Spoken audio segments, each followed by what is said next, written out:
Hello बच्चों, क्या हाल? बढ़िया। चलिए मैं भी ठीक, मैं भी बढ़िया। अब हम दरअसल बच्चों मैं आपसे कुछ मिनट बातें करना चाहूँगा कि एक्सरसाइज 12.2 का मैंने 1 से लेकर 6 तक जो क्वेश्चन किया था उसकी जो मैंने वीडियो बनाई थी वो टेक्निकल प्रॉब्लम की वजह से अपलोड नहीं हो पाई है। जैसे ही वो अपलोड हो जाएगी आप उसे देख सकते हैं। तो उससे आगे मैं फॉरवर्ड करता हूँ एक्सरसाइज 12.2 का क्वेश्चन नंबर 7। ठीक है बच्चों। और सबसे जो मोस्ट इम्पोर्टेंट बातें ये हैं कि जब आप किसी क्वेश्चंस को जब आप करते हैं तो उसमें सबसे पहले आपको देखना क्या है कि जो कंसेप्ट मैंने बता रखे हैं कि एरिया ऑफ सेक्टर का क्या फार्मूला होता है, एरिया ऑफ क्वाड्रेंट का क्या होता है, ठीक है, लेंथ ऑफ द आर्क का क्या फार्मूला होता है, तो उस कंसेप्ट को बिल्कुल दिमाग के अंदर फिट कर लीजिए। ठीक है। और फिर make the strategy according to that. जब भी आप किसी भी तरीके के क्वेश्चंस को आप चाहे इवन आर डी शर्मा हो चाहे एक्स्ट्रा कोई सी भी बुक हो, आप क्वेश्चंस को खुद से करने की कोशिश कीजिए। जब भी मैं बोलता हूँ कि वीडियो को पॉज करके करने की कोशिश कीजिए तो खुद से आप उसे जरूर ट्राई करेंगे। ठीक है बच्चों। तो चलिए इसी के साथ मैं नेक्स्ट क्वेश्चन स्टार्ट करने जा रहा हूँ। Question number 7 exercise 12.2। बच्चों इस क्वेश्चन में क्या कहा जा रहा है कि एक सर्कल है और ये रहा सेंटर। सेंटर पे जो एंगल बन रहा है वो बन रहा है 120 डिग्री। ठीक है बच्चों। और हमें क्या फाइंड करना है, इसका जो कॉरस्पॉन्डिंग सेगमेंट होगा वो ये है corresponding segment. We have to find the area of segment. हालांकि ये क्वेश्चन एग्जामिनेशन के पॉइंट ऑफ व्यू से इतना इंपॉर्टेंट नहीं है और ये क्वेश्चन मुझे काफ़ी अच्छा लगा इसलिए मैं आपको करवा रहा हूँ, क्योंकि सिलेबस से इस तरीके के क्वेश्चंस को हटा दिया गया है। 12 सेंटीमीटर इसकी रेडियस है और एंगल जो सेंटर पे बन रहा है वो 120 डिग्री है। अब हमें निकालना क्या है, एरिया ऑफ सेक्टर। तो एरिया ऑफ सेक्टर तो हम यहाँ से लेकर यहाँ तक पूरा फाइंड आउट कर सकते हैं pi r square theta upon 360 degree. लेकिन इसमें सबसे बड़ा जो चैलेंज होगा वो क्या होगा कि एरिया ऑफ ट्राइंगल को कैसे निकाला जाए। इसके लिए हमारे पास कोई विकल्प नहीं है क्योंकि ये 12 है, ये 12 है। ठीक है। तो ये एक आइसोसेलेस ट्राइंगल होगा because these two sides are equal. In triangle OAB में OA is equal to OB radii of the circle which is 12 centimetre. अब हमें क्या करना होगा, इस एंगल को फाइंड आउट करना है। तो जब इसके दो साइड्स इक्वल हैं तो इसके कॉरस्पॉन्डिंग एंगल्स, ये दोनों एंगल्स इक्वल होंगे। इसको मैं मान लेता हूँ XX, यानी angle A is equal to angle B। Reason क्या लिखेंगे, angles opposite to equal sides.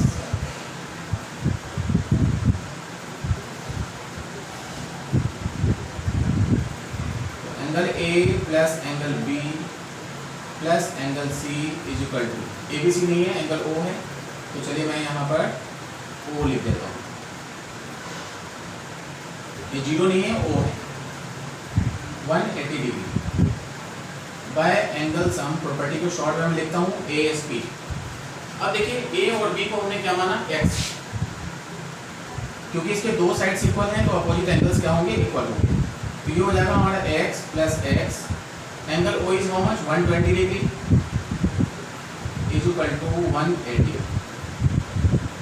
2x will be equal to 180 minus 120 that is 60 degree. ठीक है बच्चों। तो x की वैल्यू क्या हो जाएगी, 30 डिग्री। तो ये हो गया हमारा 30 डिग्री और ये भी 30 डिग्री।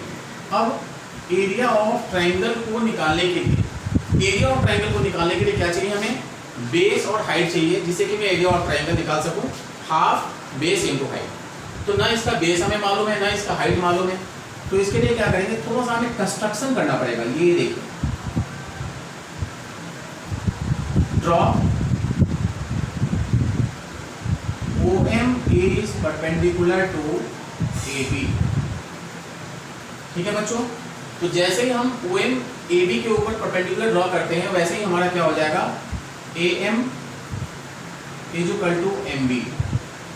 ऐसा क्यों, क्योंकि आपने 9th में पढ़ा था सर्कल में कि कोई भी परपेंडिकुलर लाइन अगर सेंटर पे ड्रॉ की जाती है, ठीक है, तो कॉर्ड को बाइसेक्ट करती है, यानी perpendicular drawn from the centre to the chord bisects the cord.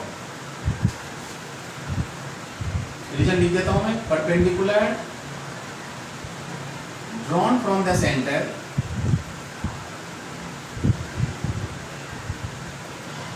To the cord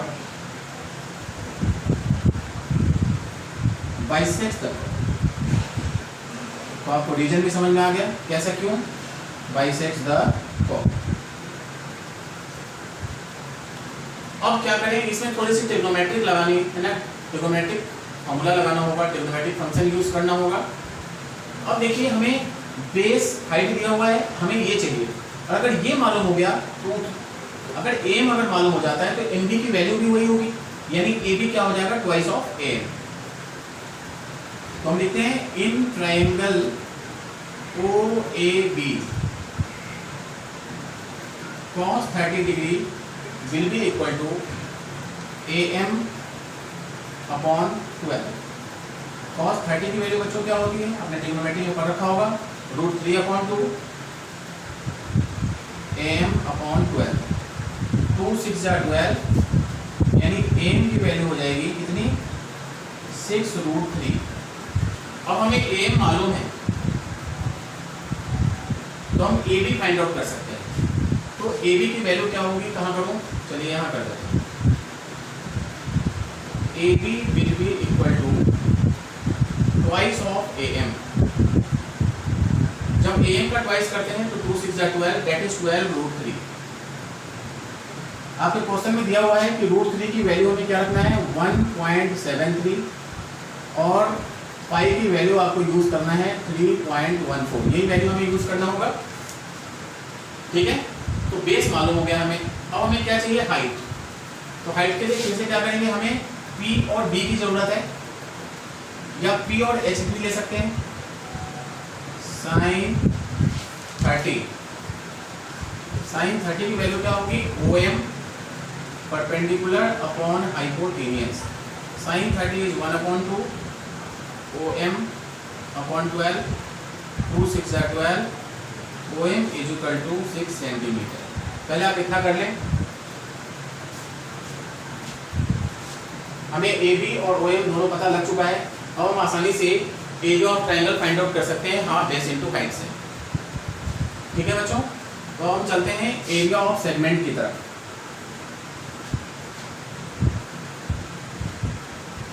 area of segment क्या होगा, area of sector minus half base into height. Base is how much, AB, और height कितनी है, OM। Area of sector को क्या लिखते हैं, पाई r square theta upon 360 degree. चाहे तो वीडियो को पॉज करके आप नोट डाउन कर सकते हैं, या स्क्रीनशॉट ले लीजिए। Minus half AB is how much, AB कितनी है, 12√3 मल्टीप्लाई OM कितना है, OM की वैल्यू है 6 सेंटीमीटर स्क्वायर। अभी सर खुद से करने की कोशिश कीजिए, आंसर जरूर आएगा। 3.14, r स्क्वायर इज 12 का square 144, theta is how much, 120 degree upon 360। 123 जाइए कैंसिल आउट हो जाएगा, 3 4 जा 12, 3 8 जा 24, 3.14 इंटू 48 माइनस 2 3 जा 6, दैट इज 36√3 माइनस 36√3। ठीक है बच्चों, अब क्या करना है आपको, 3.14 को 48 से मल्टीप्लाई कीजिए और 36 को 1.73 से इंटू कर दीजिए। ठीक है, इन दोनों को मल्टीप्लाई करके जब उसे माइनस करेंगे तो आपका आंसर आ जाएगा एरिया ऑफ माइनर सेगमेंट। यही हमें फाइंड आउट करना था। आई होप कि आपको समझ में आ गया होगा। डन।